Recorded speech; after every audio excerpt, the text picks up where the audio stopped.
Today we're going to be reacting to the brand new CHARLI XCX album, Wuthering Heights. This is her soundtrack album for the film of the same name, and the first single, House, was released back in November of last year, and it was like a significant departure from her BRAT sound, so I'm intrigued to see what the rest of this album is going to be like. I really enjoyed BRAT, and I'm intrigued to see what this album has in store, because I know the film has been filmed in Yorkshire, where we are. So let's kick it off with the first track, House, featuring John Cale.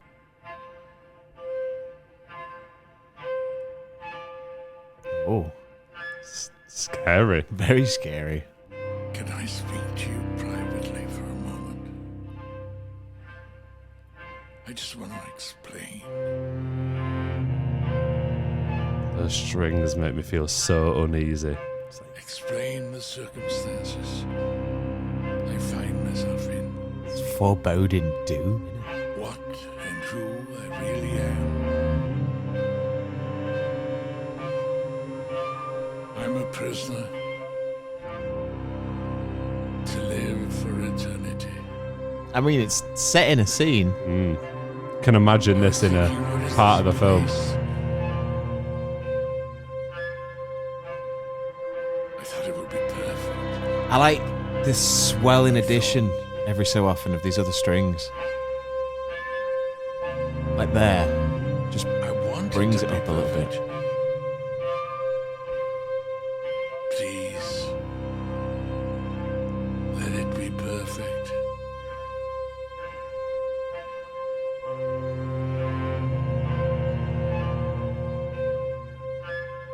That high note keeps getting me. That like really squeaky Am I one. living in another world? Say it's enough. I think I'm gonna die in this house. Oh, I think I'm gonna die in this house. oh, that distorted noise. I think I'm gonna die in this house. It sounds like horns that are like being overly distorted by being too close to the microphone. Die in this Oh,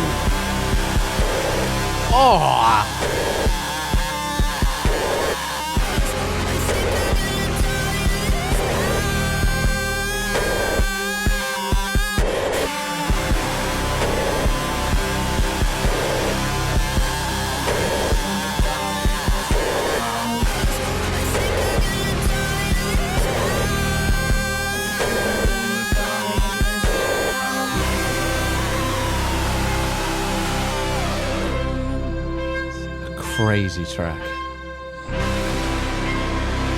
Those overexposed horns.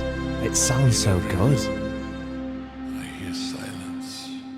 What a way to set the scene for the album. Like, I'm not really sure how I felt about the initial part, but I really liked the foreboding doom it was bringing. But when that kicked in, I was surprised at how well it kind of became this beat. And I love aggressive over-the-top beats, so I quite enjoyed that. I think your description of foreboding doom is the most perfect way to put that song in a bracket. It made me feel like I was in the middle of an Insidious movie. Do you know what I mean? Like a really dark and dingy moment. And then obviously in the last minute or so, we got a little bit more energy and a bit more of a beat kick in. But the strings and stuff were really cool. And I was imagining, I don't really know what the film itself is about, but if it is in that vein, which I'm assuming it's going to be, that would fit perfectly. And the addition of Charlie's vocals to, I'm going to presume that was John Cale that was doing the talking, that worked so well, and it just kind of came out of nowhere, and then the vocals switched, so they said the same words at the same time for a couple of times, and then it was just Charlie. But the transition between the two was, you know what? I'm very impressed by that. Let's go on to track number 2, Wall of Sound. Another string intro. Unbelievable tension, wall of sound, no real reason, and I can't escape it. Unbelievable tension, wall of sound. Sounds like Charlie for the first time. Yeah. I'm gonna stay still, 'cause every time I try, tucking myself back A lot away from my lower levels of desire. auto-tune on a voice as well. Something inside stops me, oh, every time I try, something inside stops me. These swelling strings pairing nicely with the vocals as well.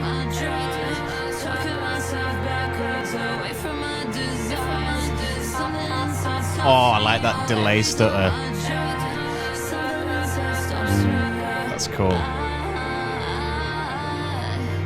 Yeah, unbelievable pressure, wall of sound, love and hatred, and I can't escape it. Till me hear it, that wall of sound, growing louder. Ooh, those strings in the background. Stay still, 'cause every time I try, Thought it was going to go somewhere a bit more. I thought it was going to proper kick in then. I think it's easy to forget Charlie can actually sing because of how much he used autotune in the past.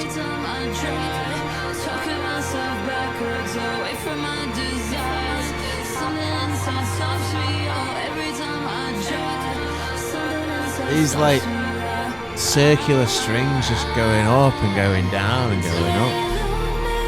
Nice little addition of some bass there. Proper nice low end, yeah.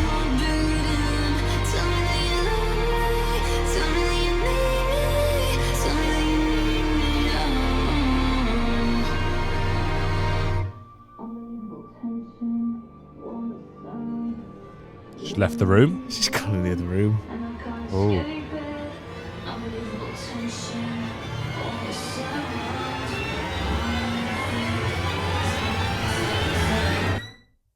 I really didn't like the fact at the end of that track, she was saying unbelievable tension at the same time the instrumental was building up unbelievable tension. I felt like we're about to like wake up from a nightmare. And I guarantee you any money that was going to lead really well into Dying for You, but unfortunately we have to stop it to yap, so please don't be mad at us for that. I was very impressed with that because obviously in the BRAT era with CHARLI XCX, she was very heavily, not relying on autotune, but using autotune as her style, and it was very... it was very BRAT. That's exactly what it was. So to hear her actually delivering vocals without such a high level of autotune makes me remember that she is a vocalist at the end of the day. Because the kind of BRAT era was a bit more EDM and a bit more like club music. This is actually sounding like she's focused more on the musicality this time rather than the electronic element, so to speak. Well, for me, Wall of Sound was a little bit more of an interlude. I feel like it was perfectly going into Dying for You. But before we go into Dying for You, please do remember to hit like and subscribe. If you're a CHARLI XCX fan, a fan of music in general, all we do here is listen to music. Joe is dying for you to subscribe, and that's up next. Oh. This feels different from the get-go. It's still got the strings, but it's the new electronic element on it. Very clear vocals, really high in the mix.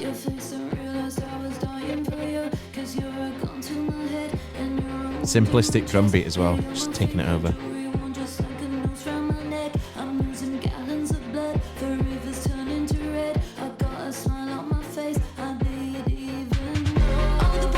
Oh!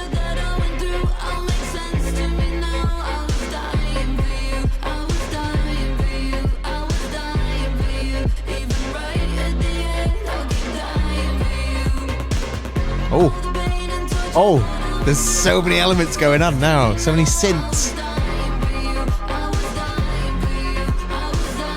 I like those big string chords in the root of the notes. Oh.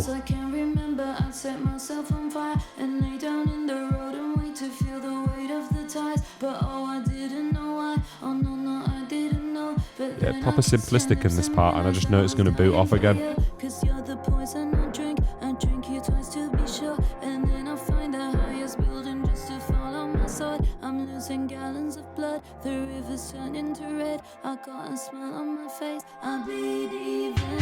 What's really interesting about the vocals in that part is that the volume of it was going in and out just slightly. You could just hear it.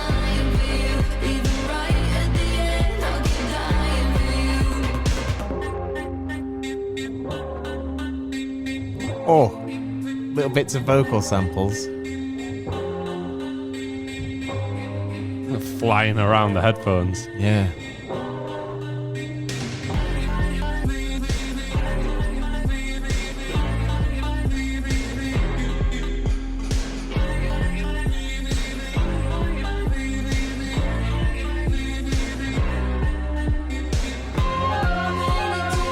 Ooh, that's a strange sound.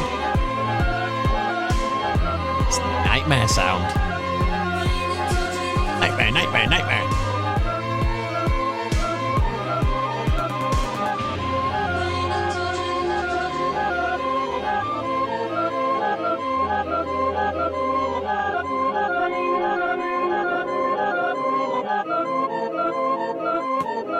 Feel like that would again perfectly go into the next song. It would. I thought that was a much needed injection of energy. Had me bobbing my head a little bit. Felt like more the CHARLI that we know, but still with cleaner vocals. And it was almost a rap track for most of it. I know that she's always quite quick in her delivery, and especially on BRAT she was, but that was just like bars pretty much, and then a chorus, and then bars again. I thought that was a really cool track. Yeah, it was the introduction of the EDM-esque elements. I wouldn't say it was necessarily an EDM track. I suppose it's in that realm. But what was cool was that the electronic elements were actually using samples of actual stringed instruments. So it was still using the instrumental sounds that we heard from the first two songs, but then incorporating it into CHARLI's signature sound. And I think that was really cool because also the sampling about halfway through when everything dropped out and we just had the voice samples kind of like stuttering over themselves. That was super cool. There was a lot of really small little synth lines going on that you don't really pay that much attention to, but all together it makes this giant sound. And in those choruses, whoa. There was a few times throughout the track where a slight little change in the production, in the instruments that were used, or even just the pitch of them made me go, oh, what's happening there? And that's a good sign in itself, isn't it? Well, up next, we've got Always Everywhere. I'm intrigued to see how Dying For You would fit into the film, given the vibes of the other tracks so far. It feels very out of place. Maybe it's like they're at a party type thing. On the hillside, shadows chase the dawn. Your name is carved where the wild winds have gone. Black flowers burn, violet fades to grey.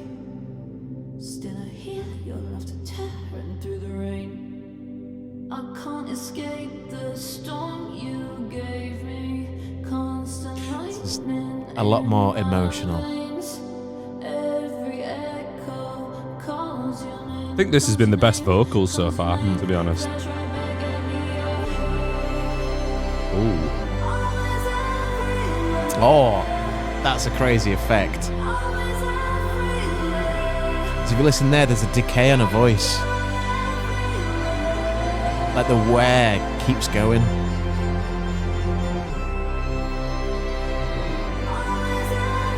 It feels like a Disney movie soundtrack almost, you know, like that clean openness that you get from it.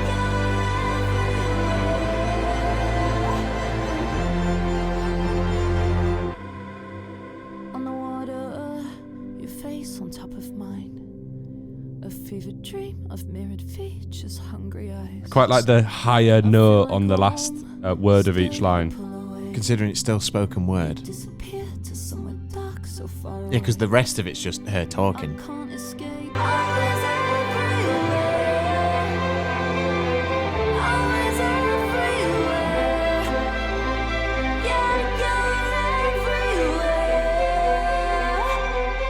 Really deep low end. I like the swell of the strings, just a straight drop back to what we had at the intro. Oh, she was a fairy. That's the vibe I was getting earlier on in the track. Yeah.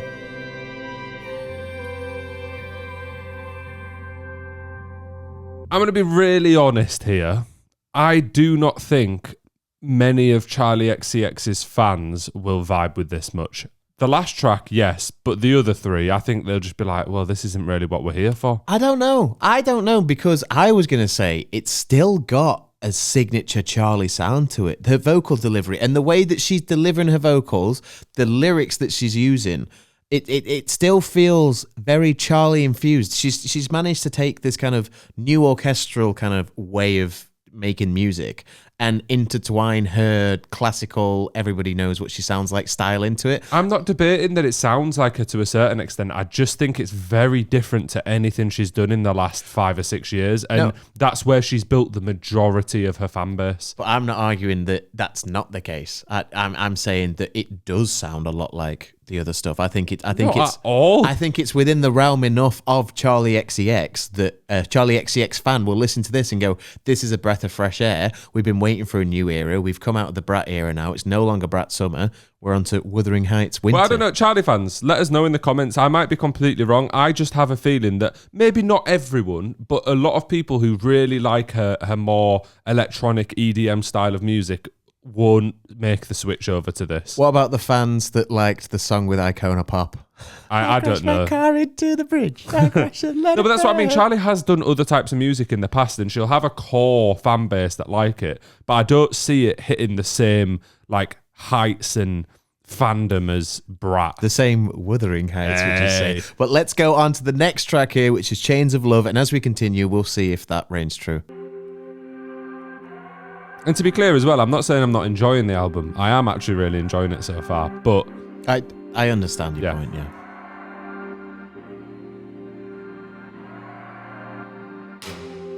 I'd rather lay down in thorns. I'd rather drown in a stream. I'd rather let myself on fire. some horrible things. There's a lot of fire talk.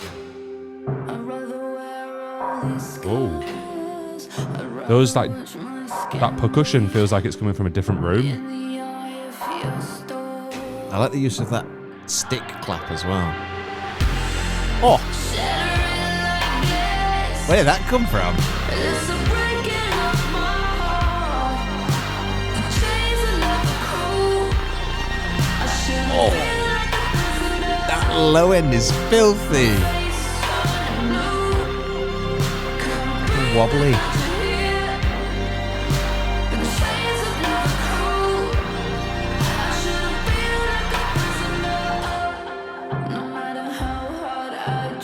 What's cool is they cleared up this percussion for that chorus and it's gone back to sounding subdued in another room again.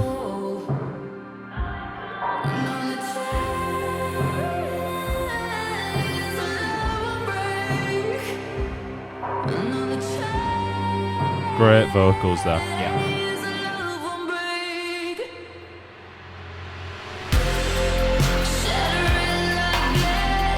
I like this chorus a lot.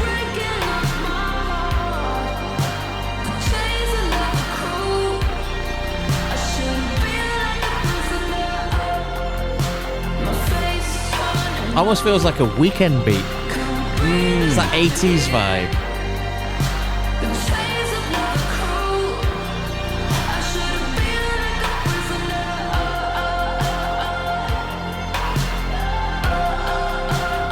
These are the first OOOs. She's restrained herself to the 5th track.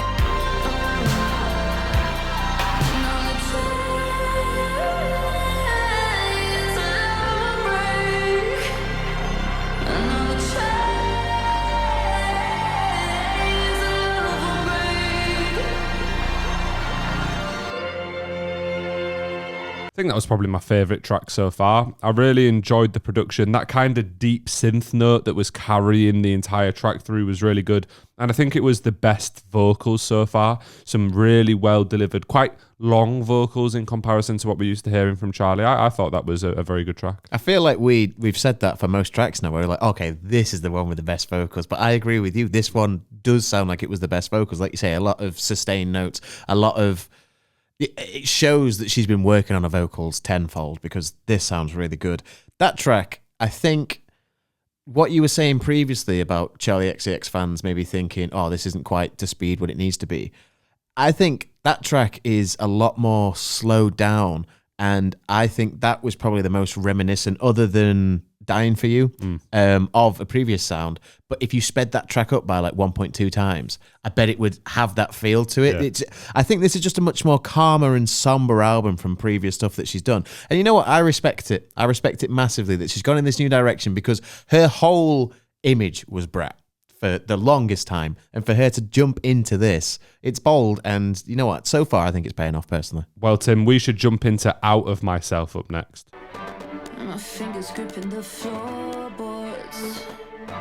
I'm holding on tight. Forbidden fruit brought me back. A lot of really clean vocals. You take me out of myself. Ooh. That's some huge string notes again, kind of electronified, if you will. Almost distorted. Yeah. So close. I'm not even sure what they've done. Oh.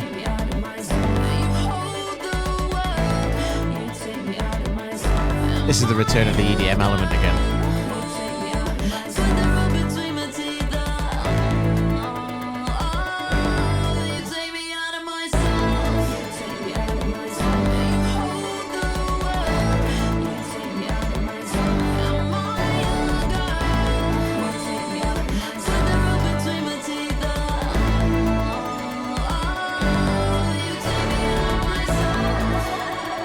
Oh, Alien Charlie has landed.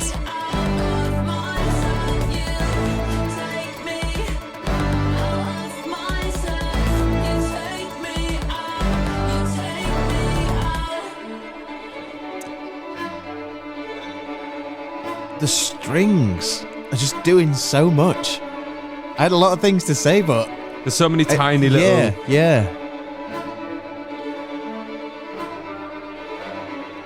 What I really liked there was the fact that we had these massive strings that you drew attention to as well, and they didn't drown out the rest of the sound. So they had this massive sound, but it was still subdued. So it should have been more jarring to hear those. But because of how low it was in the mix, it just added to the beat, and it created this cool, like, it just carried it, and you stop paying attention to it, but the second you listened again, you realize how aggressive that kind of distorted string sound was. Yeah, there was a lot of different little elements coming in and out in that track, especially there was a really fast-paced set of strings in the background, which kind of kept that uneasy feeling throughout the track, which I think they've kept pretty well throughout the album, to be honest. And I know we've been pausing and speaking in between the songs, but you can tell that it would flow quite well based on how they've ended and started each track. And I like it when an artist pays attention to how the overall project flows. Yeah, definitely. Up next, we've got Open Up.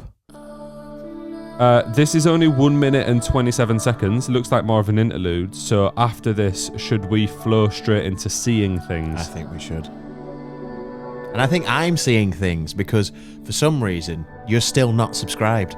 So if you can change that, we'd really appreciate it. Maybe give us a like as well if you've enjoyed this so far, and let us know what your favourite song off Wuthering Heights is.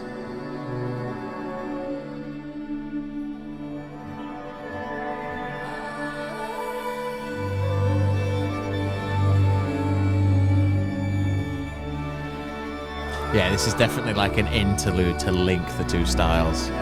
This sounds like the intro on the longer version of If You're Too Shy, Let Me Know, where there's like loads of strings going and then it kicks in. She's married to George Daniel, yes. Is he involved in this? I've not seen him as a credit on any of the writing. But do you think maybe he's been like a little bit like, yeah, here's an idea. I'm not sure. Throw this in, love. Chuck that in album. They'll love that. I think he's more likely to be involved in the EDM style stuff, Right. like BRAT era type stuff. That makes sense. So Seeing Things. On a busy crossroads, saw a man about your height, just walking. Same kind of shoulders, same kind of new clothes. Couldn't believe it, so I chased you down fast and I caught up. What's cool is the strings are accenting on that bass kick. So yeah, it's almost like adds they're an extra- intertwined with the percussion. Mm-hmm.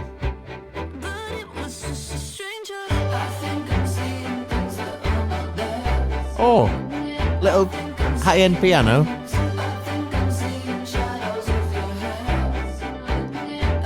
There's a extra like ad lib that's coming in just in one ear at the end of each line. Oh, it was.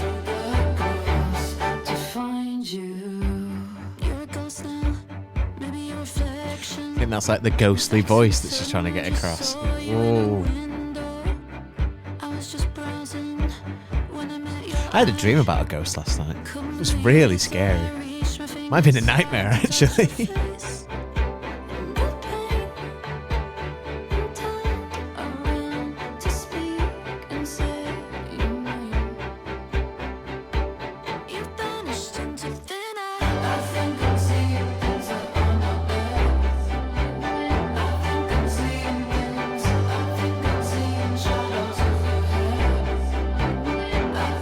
It's actually saying it's a nightmare. Or saying something in reverse. I don't know. Yeah. But I really like that. Yeah. Because also this song is about them trying to find a ghost, which I imagine it ties into the film somehow. Again, aggressive strings.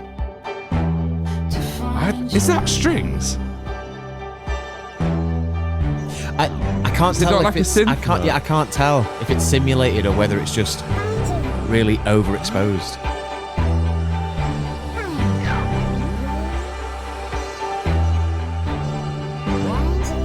Alien Charlie is back.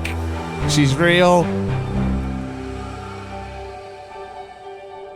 Very unique song. I really liked all the different vocal effects and styles they did throughout it. A good use of like harmonies / ad-libs, a good use of changing the effects on Charlie's voice, and it just kept the song interesting throughout. Yeah, something we've not really... I mean, we spoke about it in the songs, but we've not commented on afterwards, is the production.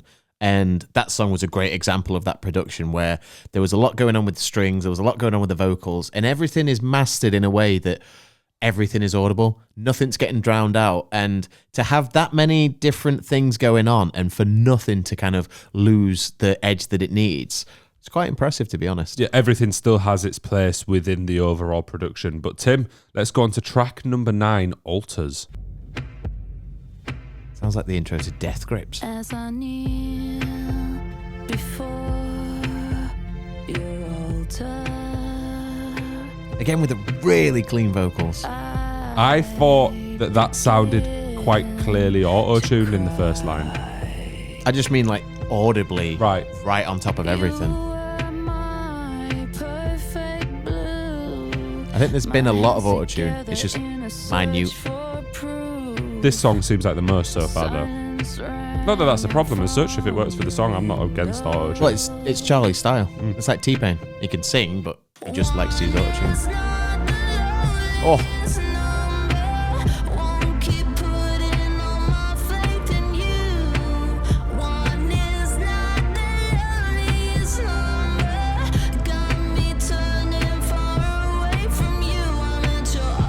I really don't like those vocals in the higher pitch there. It sounded like she had a blocked nose. Yeah, okay. Yeah, valid take. This is better.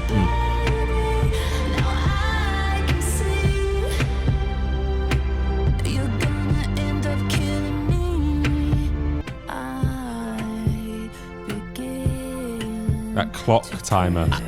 Just about to say that percussion is mimicking like a grandfather clock, isn't it? Yeah, because it's the tick. When you can hear all the mechanisms going in it, yeah. could be together in forbidden scenes. My mind Just talking about forbidden scenes, in an earlier track it was forbidden fruit. A lot of religious references. Maybe that's a hint as to what's happening in the film.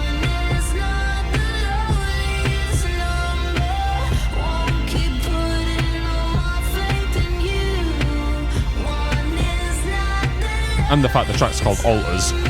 Ah, yeah. The biggest. Yeah, it's a big clue.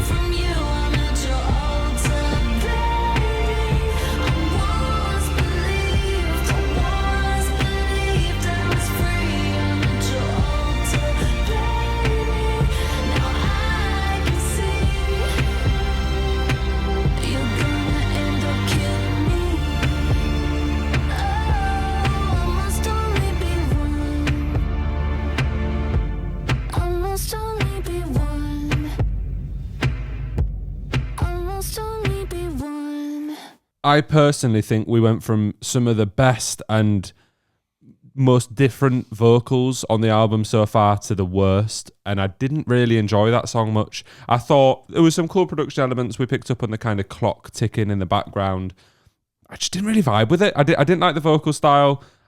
Yeah, wasn't a track for me. That was something that I would see is if this actually is for the soundtrack. I don't know if it's the soundtrack to the film or if it's a sister project that goes along with the film. Yeah, I'm really not sure either. Can somebody let us know?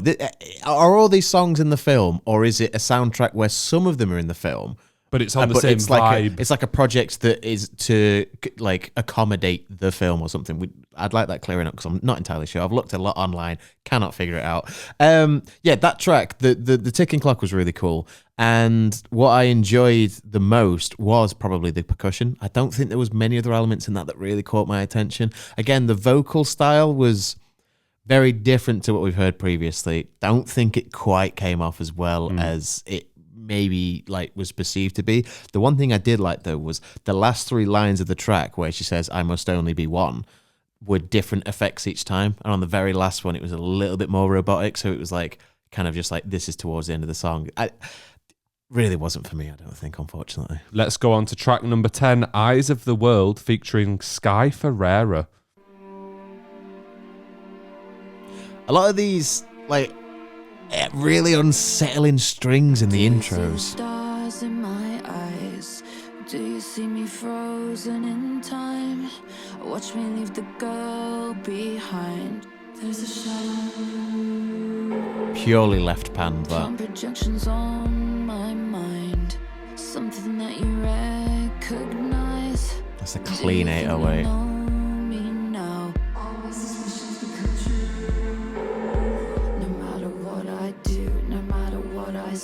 You're gonna think the things you think about me anyway. The vocal effect there where it's split between the ears, different tones.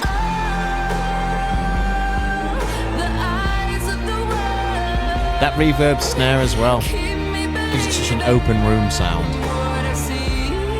Those high-pitched strings in the background though are making it feel not quite right, not as happy as it should be. Unsettling.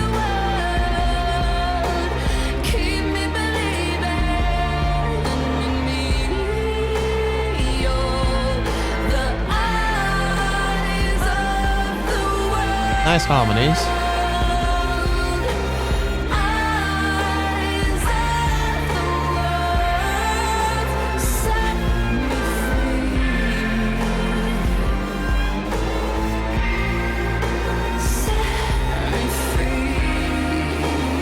Really, really subtle harmonies actually. Just a tiny bit, but it's there. I let the fire rush straight to my head. Sabotage to prove I meant what I said. Guessing this is Sky. Sounds like a man with the vocal effect. Really deep voice. Fragments of myself reflect. See you watching them while I get ahead. I know you love me like I'm already dead. No matter what I do, no matter what I say, you're gonna think the things you think about me anyway. Unsettling, isn't it? Flesh upon the cross until I scream. Oh!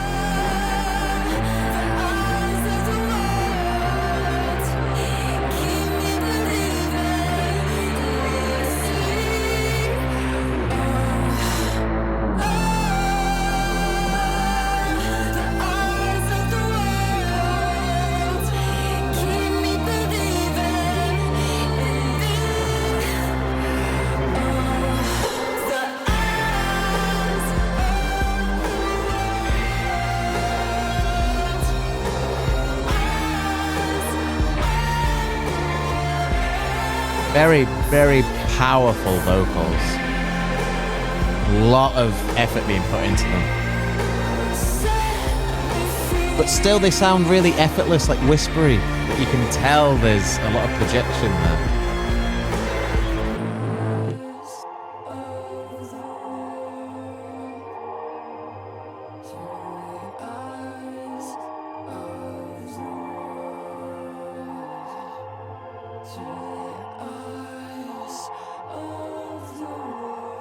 Bit of that robotic effect again.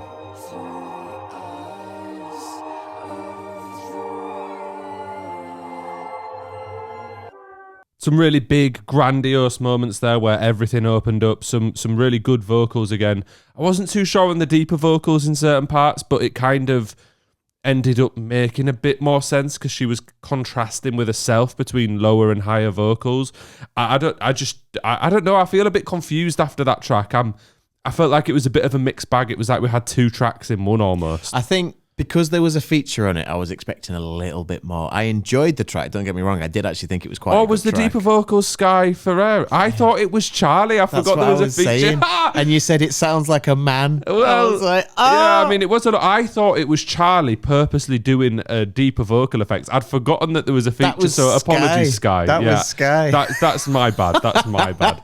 All right, that explains it a lot more, though. Yeah. So then when those two paired up, so I see what you did now, because you thought you were saying, oh, right, so it makes sense because you're pairing up with CHARLI's vocals, thinking they were both CHARLI. Yeah, I thought she was doing like the deeper and the higher to contrast, but it was actually her and Sky. Correct. So I thought she'd purposely made a voice deeper to do that. Yeah. But so I was going to say, I was really impressed at how good the two of their vocals contrasted in what you've done there, but just... I knew it was two people. That's all that was. And I said it was featuring. It was an all right track. Again, because it was a feature, I was expecting a little bit more to it. But I think that Sky was probably one of the best fitted for that feel, because when their two vocals paired up, it gave it this even more unsettling, because the strings, you already had the low end and the high end strings, and then we had the lower female vocals and the higher female vocals, and it just created this, I don't know, this sense of dread. And to be fair, we've had a sense of dread throughout the entire album. We've had these kind of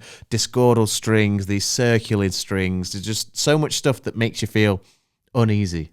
Well, let's go on to the second to last track, My Reminder. And this is your reminder to subscribe. You've done some good ones today, brother. Thank you. You're always my reminder of where I started from.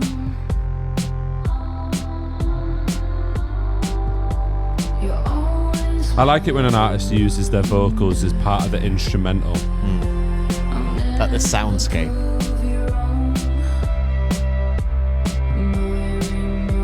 Yeah, because we had a sing-songy voice. Now we've got strings doing it instead. That's cool.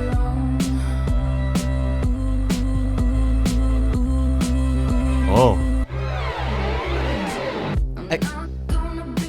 Just unsettling for no reason. Scary. Is it a horror film? I don't know. I hope it is after this. If not, then it's going to be weird.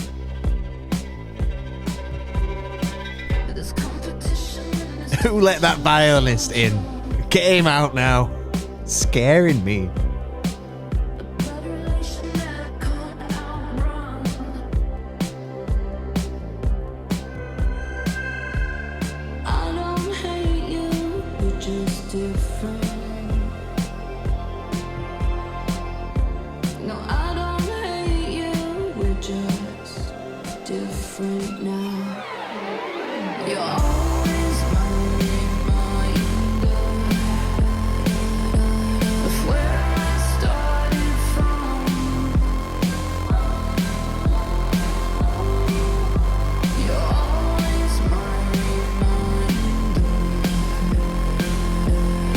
I like that capture of the end of the reminder.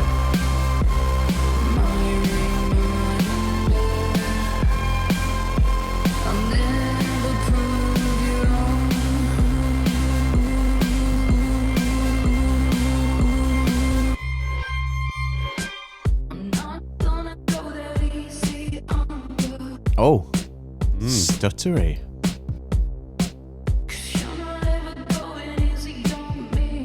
She's made it sound like her voice is lagging.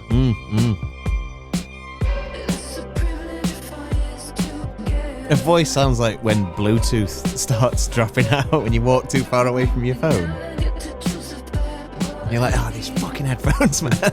When the wire's going on them.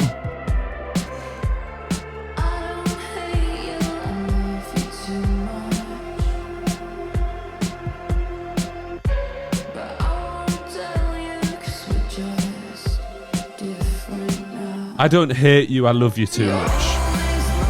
But I won't tell you because we're just different now. It's deep. I don't even know what that means. It's deep. That's what it means.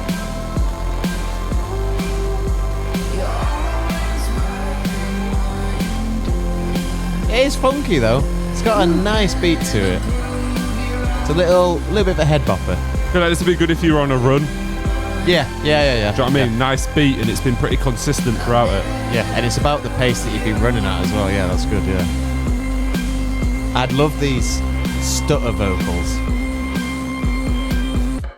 Some really good production elements throughout that again. I mentioned it at the start, but I like the fact that her voice got used, but also they've done it really well throughout this album. The way that they've added strings into songs where they wouldn't usually fit and made them kind of make sense. That higher string note that kept going every now and then that was helping to keep the beat. Oh, that was pretty cool. My only thing was it felt a bit samey. By the end of it, I was like, all right, we've kind of just been doing the same thing for 3 minutes now. That was something I was going to pick up on as well. I mean, the string bit, just talking about that, there was so many elements in that were just random scary violin strings or scary instrumental for no reason for half a second, and it was in one ear, and it genuinely felt like a jump scare every time it happened. I don't know why they were in there. I'm guessing it's the feel of the film. As far as I'm aware, this might be complete bollocks, but I'm pretty sure Wuthering Heights is about some house or some mansion or something that's haunted. Yeah, it could be. I think that's what it is, because also Kate Bush had a similar song, maybe an album. I think it was a song. So I'm going to get killed for all of these things that I'm saying. I'm sorry that I might have got it all wrong, but I think it's supposed to be horror-esque, not horror like adjacent. A thriller. Yeah, not even a thriller. No, I think it's more like a... I don't even know what you class it as. I'm just digging a hole here. I'm digging a hole. It's anyway, worse and worse. My house is going to be a horror, a haunted house tonight, because I'm going to wake up with CHARLI XCX as my sleep paralysis demon in the corner of my room with a violin. But until we get to that point, let's go on to the last track of the album, Funny Mouth. Now, this is the track I've been looking forward to, because Joe Carey is somebody that helped to write it, apparently. When they come out, and we all know how good Joe is. unfunny words from your funny mouth, I take them inside. Are you man enough to compromise? If there's a light, don't let it go out. Take it in stride, put your foot in your mouth. Will we be alright? Alright.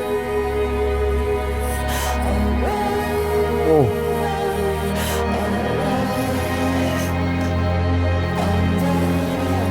Very intense.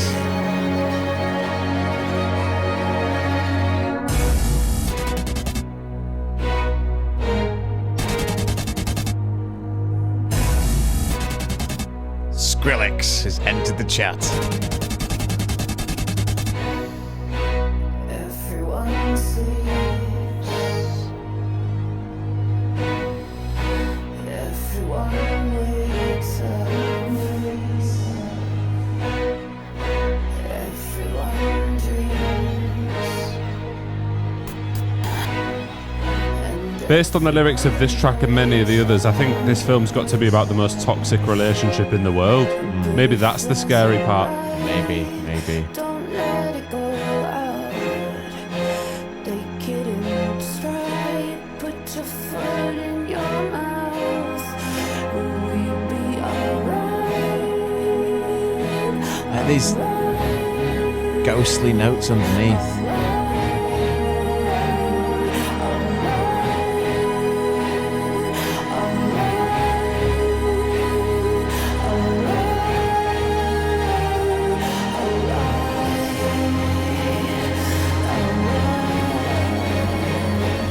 This is building tension.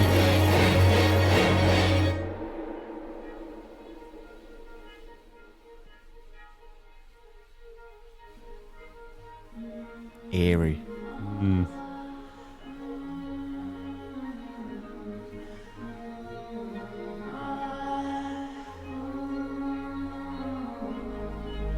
Everyone sleeps, and everyone wakes up. Everyone sleeps, and everyone wakes up.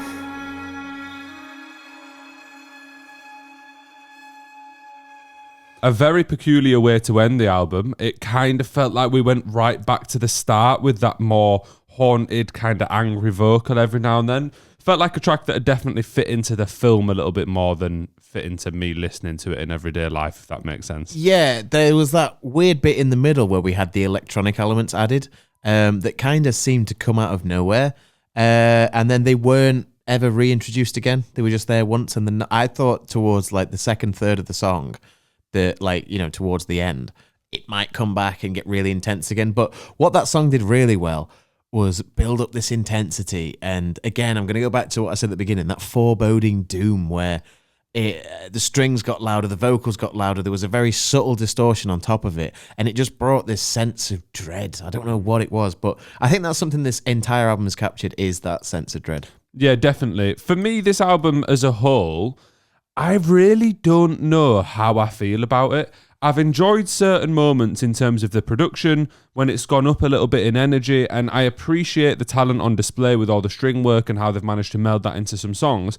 However, I actually just don't think it's very good. I think just because something is different and unique doesn't particularly mean it's good. Maybe it is good in the sense of fitting with the film, but I don't think, other than one or two songs, I would ever want to listen to those again, because yes, they build up that anxious feeling and make you feel a little bit uneasy, but generally I don't think that it's something that I would listen to. But so you're saying you wouldn't listen to songs off the album, but would you ever listen to the album as a whole again? No, because I personally think that's what this album's for, and I don't think it's fair to say that it's bad. I think this is actually quite a good album, and I think the way that it's put together and the way it uses these new elements and introduces this kind of orchestral sound into it, whilst also blending it, not seamlessly, but well with CHARLI's kind of signature sound. Honestly, I think it's done a really good job, and I think this will, you know, stand where it needs to stand in her discography. Might not necessarily be a game changer. It's not going to be a BRAT. I think it'd be really difficult for to have another BRAT. But I do think that this is a breath of fresh air for her career. And it kind of also helps her to shed the BRAT skin as well. So she can kind of, you know, look, I'm trying new things now. Can we move on from that? I'm going to go in a different direction. And what I'd be really intrigued to see after this album would be to see her next actual studio album, with this being a soundtrack album, not quite in that same vein. Because I'd like to see if any of the elements from this album make it to her next studio album, and if she then builds off that and maybe starts to introduce different elements that we've not heard previously. I think because it's a soundtrack album, it's harder for me to comment on it. But when I come into an album, I generally want to have fun or have an emotional experience or, you know, feel something. The only thing I felt throughout that really was the odd uneasiness. And yes, we love production and we talk about production so much. As I say, there is some really impressive moments. But for me, I think personally, it's different. It's different for CHARLI. It's different to what we hear artists put out generally. And I think that different will work in the film. But I think as an album to sit and listen to, I didn't particularly enjoy it. It's artsy though, isn't it? That's what it is. And but that's my point. Just because something is different doesn't mean it's good. We can go, wow, that was some cool string work. Wow, that was some cool vocal effects. But it doesn't mean that it's good. It's just different. And I didn't think it. You can. I just didn't think it was good, really. Other than a few odd moments, one or two tracks I think I liked. Apart from that, I was like, I just want to clarify that my synopsis isn't because it's different, it's good. That's not at all what I'm saying. Okay. Yeah. I just want to clarify that. The point that I'm saying is that I like that new things are being tried, but it works in a way that melds it with previous sounds. And you know what? I think this is going to be one that we have to disagree on. That's fine. Yeah. I mean, I don't think it wasn't awful. I just didn't have that much fun listening to it. I can't imagine a time in life that would draw me to playing this album again. What about when you're like on the edge of an anxiety attack? This is what I'm saying. This would make it worse. Anyway, some good production moments. And I tell you what, Tim, we've obviously spoke about BRAT on the channel before. However, I've never listened to any of CHARLI's other albums in full. And we do have a series called First Listens where where we've gone and listened to both Olivia Rodrigo albums, Billie Eilish, Taylor Swift, loads of people. So Charlie fans, tell us in the comments what is a good album for us to check out from a discography apart from this and Brat. And please do not forget to like and subscribe if you have enjoyed this video. As Joe says, we cover all sorts of stuff. We do brand new albums, we do old albums. Leave your comments down below of what you would like to see us do, and we might get round to doing an album that you want us to do. Thanks for watching.